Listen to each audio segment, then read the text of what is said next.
महाराष्ट्र में इस वक्त चुनावी माहौल पूरी तरह गरमाया हुआ है। महाराष्ट्र के चुनाव पर देश की नजर है। इसकी कई खास वजह। बहुदलीय चुनाव राजनीति में बड़े दिलचस्प समीकरण अगर आप कहीं देखेंगे तो महाराष्ट्र है। एक तरफ महाराष्ट्र में नामांकन रैलियों में जोर आजमाइश है तो सियासी नफे नुकसान के गणित बिठाकर नेता दल बदल की राजनीति को एक के बाद एक अंजाम दे रहे हैं। और आज भी कई नेताओं ने अपनी पुरानी पार्टी को टाटा बाय बाय कह दिया और नया ठिकाना तलाश लिया।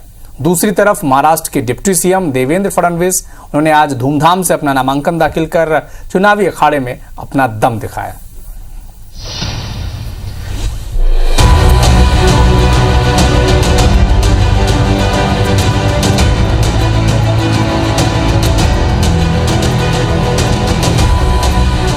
महाराष्ट्र में बीजेपी का चेहरा और पोस्टर बॉय देवेंद्र फडणवीस भी चुनावी अखाड़े में उतर आए हैं। डिप्टी सीएम फडणवीस को बीजेपी ने नागपुर दक्षिण पश्चिम विधानसभा सीट से चुनावी मैदान में उतारा है, जहां भव्य रोड शो निकालकर फडणवीस ने अपना नामांकन दाखिल किया। महाराष्ट्र में बीजेपी अब तक 99 सीटों पर प्रत्याशी उतार चुकी है। बीजेपी महाराष्ट्र में महायुति गठबंधन का हिस्सा है। शिंदे गुट की शिवसेना और अजीत गुट की एनसीपी के साथ मिलकर चुनाव लड़ रही है। ये सही है कि मेरा छठवां चुनाव है, लेकिन जैसे पिछले 5 चुनावों में मेरे साथ जनता का भी आशीर्वाद था, माताजी का भी आशीर्वाद था, ऐसे ही इस समय भी वो आशीर्वाद रहेगा और बहुत अच्छे वोटों से मैं चुनकर आऊंगा। महाराष्ट्र में चुनाव के करीब आते ही दल बदल भी तेज हो गया है। दिवंगत एनसीपी नेता बाबा सिद्दीकी के बेटे और मुंबई युवा कांग्रेस के पूर्व अध्यक्ष जिशान सिद्दीकी ने पाला बदल लिया और अजीत पवार की एनसीपी में शामिल हो गए। इसी तरह बीजेपी नेता निशिकांत भोसले और पूर्व बीजेपी सांसद संजय काका पाटिल भी अजीत की एनसीपी में शामिल हो गए। दिलचस्प बात यह है कि निशिकांत ने पार्टी इसलिए बदली क्योंकि गठबंधन के चलते उनकी इस्लामपुर सीट एनसीपी के हिस्से चली गई थी। जनता पार्टी के मेरे शीर्ष नेता देवेंद्र फडणवीस साहब के आदेश से मैंने राष्ट्रवादी कांग्रेस पक्ष का ज्वाइन किया। गठबंधन की सरकार है, महायुति की सरकार है। ये जगह जो इस्लामपुर विधानसभा है वो राष्ट्रवादी के लिए गई, इसलिए भाजपा से वहाँ पे शिफ्ट करना पड़ा मुझे। पिछले कई दिनों से कांग्रेस के भी लीडर, महाविकास आघाड़ी के लीडर मेरे संपर्क में थे।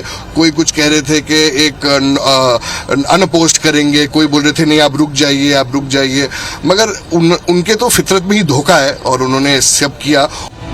महाराष्ट्र में नामांकन और दलबदल के बीच महाविकास आघाड़ी में सीट बंटवारे का पेंच अभी भी पूरी तरह सुलझ नहीं पाया है, जिसके चलते बीजेपी तंज कस रही है तो वहीं शिवसेना यूबीटी गठबंधन में विवाद की बात को खारिज कर रही है। लगभग सभी सीटों पर हमारा चर्चा पूरी हो चुकी है। हमने कहा आज शायद हम जो हमारे अलायंस है, छोटी छोटी पार्टी है, उनके साथ भी आज हमारी चर्चा पूरी हो जाएगी। फिर जो सीटें बचेगी वो वापस हमारी 3 पार्टी में उसमें चर्चा होकर पूरा निर्णय, पूरी यादी, पूरी लिस्ट आ जाएगी, क्योंकि बाकी 2 दिन बचे हैं मंगलवार तक। उससे पहले हमको नॉमिनेशन फाइल करना पड़ेगा। महाविकास आघाड़ी में उबाटा का ये पूरी तरह से कोशिश रही है कि दिखाने के लिए कि हम बड़े भाई है, और उबाटा हर वक्त खुद की लिस्ट पहले जारी करके एक प्रेशर टैक्टिक्स अपनाती है। महाराष्ट्र विधानसभा चुनाव में ऐसा पहली बार है जब जनता के पास कई विकल्प हैं। कांग्रेस और बीजेपी जैसी राष्ट्रीय पार्टियों के साथ साथ क्षेत्रीय आकांक्षाओं पर जोर देने वाली शिवसेना और एनसीपी भी है, जो 2 अलग अलग विचारधाराओं में बढ़ चुकी है। हालांकि लोगों के लिए इनमें से किसी एक विकल्प को चुनना आसान नहीं होगा। वहीं वोटों के बंटने की चिंता हर दल को सता रही है। ऐसे में 23 नवंबर को जब नतीजे आएंगे तो हर किसी की दिलचस्पी इसमें रहेगी कि सत्ता की चाबी किसे मिलती है और कौन किंग मेकर बनता है।